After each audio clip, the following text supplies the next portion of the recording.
Hey, Anthony, Yeah. what do you think about the new information we have on Charlie Kirk's shooter?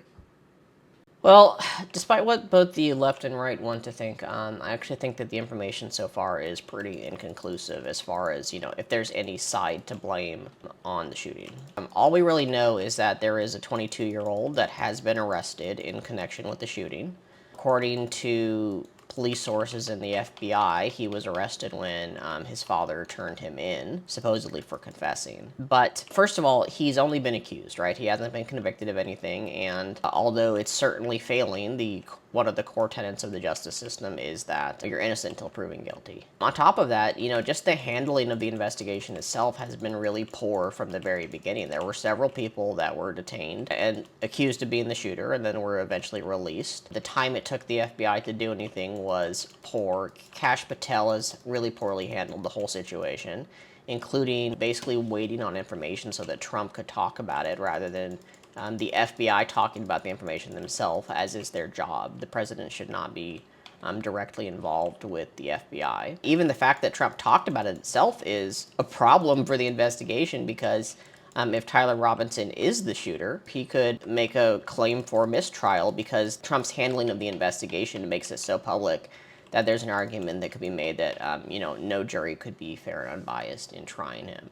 Something very similar happened during the Nixon administration. But all that aside, the actual evidence we have is very little. We have some inscriptions on the bullet casings, which are referencing internet culture, furry memes, anti-fascist memes, but it's hard to say if it's true anti-fascism messaging or ironically referring to it. There's a quote from the video game Helldivers in which the player plays a character from a very fascist government that is pretending to be like the height of democracy and in order to like further the fascist ideals. It's a satire on fascism basically. And then there's an anti-fascist Italian song that it may reference and some other things, but that's not conclusive either because both sides, the Republicans and the Democrats, claim each other are fascist, right? And in particular, on the right side, some of the very far right individuals like to call less far right individuals fascist too.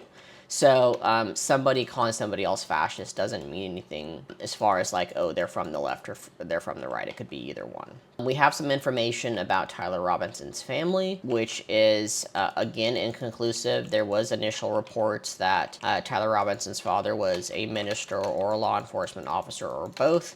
Doesn't look like either of those things is true. While, again, both the left and the right want to claim that that means something, it doesn't necessarily. If he was raised by a very Republican family, it could be that he himself was very Republican and was, as some people on the internet claim, part of the Groypers, which is Nick Fuentes' group. I don't think we have anything conclusive to say that that is true. And, there's also plenty of stories of kids raised by Republican parents that rebelled against them. So it's just too inconclusive to say anything, right? We don't have any statement from Tyler himself. We don't have any, like, smoking guns. There's some claims that there was some messages found on Discord. Discord is disputing those claims. So it's all very up in the air right now. Quite frankly, it's quite possible that Tyler himself, if he was the shooter, was not affiliated with any side and was just a disgruntled 22-year-old that was immature and thought he could do something. What we need right now is basically just more information.